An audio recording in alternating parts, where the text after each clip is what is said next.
A Nigerian prophet stood before his congregation and told them he had won 33 billion naira in a foreign lottery. But wicked spiritual forces were blocking the transfer.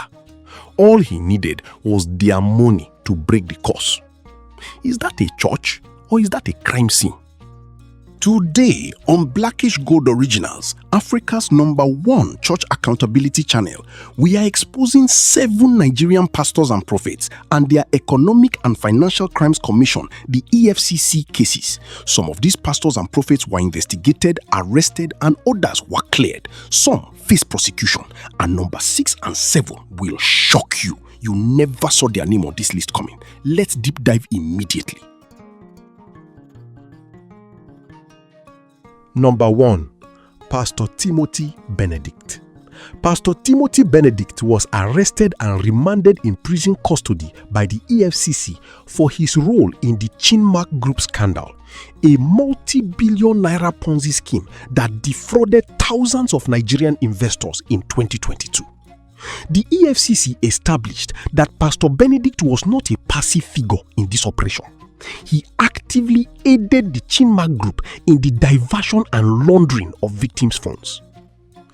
Whilst Pastor Timothy Benedict is not in prison as of the time of recording, he is currently active in ministry, serving as the senior pastor of Divine Ambassadors Christian Assembly, Dhaka, located in Owerri, Imo State, Nigeria.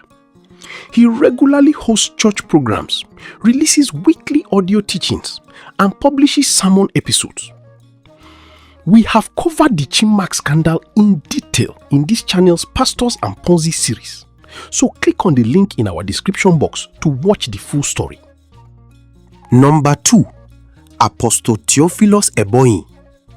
The second case involves a different mechanism but the same target. Apostle Theophilus Oloche Ebonyi, founder of Faith on the Rock Ministry International, was arrested by the EFCC and investigated for allegedly defrauding members of his congregation of 1.3 billion naira under the disguise of a foreign grant. He told members he had secured access to a large international grant. To release those funds, he told them, money was required. Members trusted him. Members gave 1.3 billion naira. The EFCC arrested him. Formal charges are still pending. And in the first episode of Pastors and Ponzi on this channel, we went in depth of this particular case. Number 3. Pastor Chris Oyakhilome of Christ Embassy, 2010. In 2010, Pastor Chris Oyakhilome of Christ Embassy was questioned by the EFCC amid allegations involving a $35 million money laundering scheme. Investigators examined the church's foreign partnerships, large monetary transfers, and funds donated by individuals accused of separate financial crimes. He denied any wrongdoing. He was never formally charged in Nigeria. The EFCC's involvement, according to the documented record, quote, eventually waned without formal prosecution. So the question worth asking is this: what determines when an EFCC investigation closes? Is it evidence? Is it outcome? Or is it something else entirely?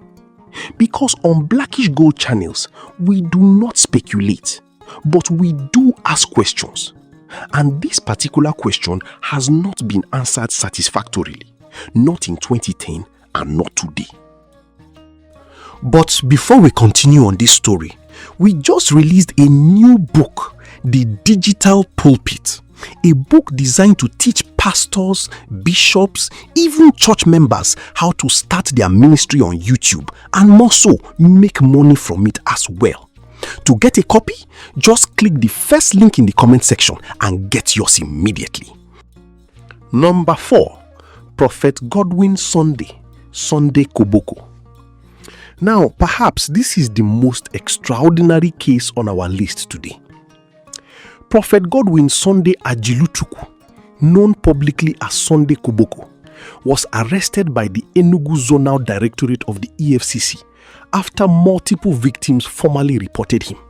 Prophet Sunday sold what he called Holy Ghost Thunder to church members at 38,000 naira per unit.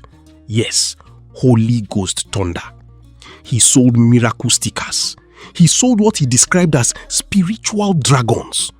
He collected millions of naira for what he framed as desperate prayers, promising to reunite families separated abroad, promising to help barren women conceive. But here is where the scale of this becomes impossible to ignore. Prophet Sunday told his congregation that he had personally won 33 billion naira in a foreign lottery. He said spiritual forces were blocking the release of those funds.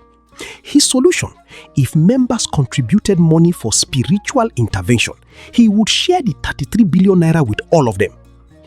He also solicited investment into what he described as a 1 billion naira rice processing company. That company did not exist. Well, in our next video on this channel, we went deep to investigate this Prophet Sunday story. Click on it and watch it now. Number 5. Pastor Kelechi Esemogu. Them a bit. I'll explain to you what I mean by threatening, like encouraging them to, hey, that they have to do this, they have to do that. If not, this will not be this.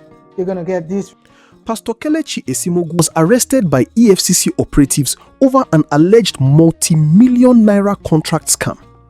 What distinguishes her case is this: she was simultaneously a staff member of the Niger Delta Development Commission, the NDDC, and she allegedly used that government position to approach private companies, collecting funds under false pretenses by promising to facilitate contracts she had no capacity or intention to deliver. Number 6. Pastor Jerry Eze. Like we initially said, not every name on this list ends the same way, and this is one of such cases. Pastor Jerry Eze of Streams of Joy International underwent a 6-month EFCC investigation. The focus: large foreign inflows into his accounts, significant enough to warrant formal scrutiny. After 6 months of full investigation, he was cleared. Yes, he was cleared. In April 2026, the EFCC publicly commended him for his financial integrity. This matters, not because it resolves the other cases, but because it demonstrates something important. The EFCC process, when followed correctly, can vindicate a person. Transparency, in this instance, survived the investigation. The question every pastor in Nigeria should therefore be asking is not, will the EFCC come for me? The question should be, if they do, can my books survive? Number 7. The Oyedepo bookstore case. In 2018, the Economic and Financial Crimes Commission, EFCC, arraigned Mr. Chimizi Chuta before a Lagos State High Court over allegations of stealing $56,000 from Dominion Bookstores, the publishing arm of the Living Faith Church Worldwide, founded by David Oyedepo. According to the EFCC, Chuta was a former employee, an active church member who had earlier proposed and developed an online digital media store designed to sell Bishop Oyedepo's books and audio messages to members in the diaspora. Investigators alleged that after the project was approved and handed over to the church's ICT department, Chuta secretly hacked into the church's computer server and email systems. The prosecution claimed he diverted payments made by online customers through the Dominion Bookstores platform into his personal account between 2013 and 2016, resulting in losses totaling $56,000. Chuta pleaded not guilty to the charge, while the court adjourned the matter for bail hearing and trial proceedings. In this matter, Bishop Oyedepo was the victim, not the accused. The records make that distinction, and so do we. So, whether the outcome is a cleared name, a prison remand, or a case file that quietly disappears, the investigation still happened. The questions were still asked. And one thing is certain: the church that resists transparency is not protecting the gospel. It is protecting something else. This has been Blackish Gold Originals. Watch the next video on the Nigeria pastor that sold thunder for 38,000 naira per unit to his member. Click it now on your screen.